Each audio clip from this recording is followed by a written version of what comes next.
अस्सलाम वालेकुम friends, welcome back to my YouTube channel daily tips with अस्मा।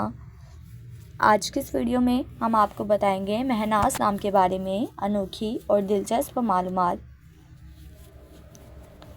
महनाज नाम का शुमार लड़कियों के नामों में होता है। महनाज एक इस्लामी नाम है।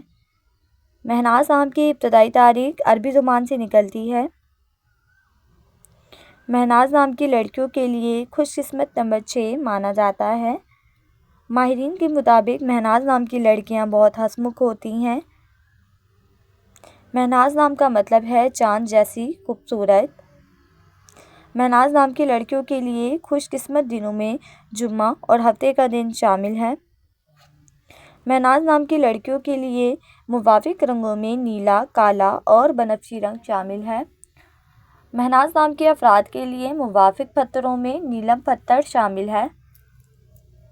खुशकिस्मती वाली धातों में हिस्सों के हिसाब से कांसी और चांदी शामिल है। फ्रेंड्स, अगर आप अपने नाम का मतलब जानना चाहते हैं तो कमेंट बॉक्स में अपना नाम लिखें। इंशाल्लाह हम आपके नाम की वीडियो ज़रूर बनाएंगे। Thanks for watching. अल्लाह हाफिज़।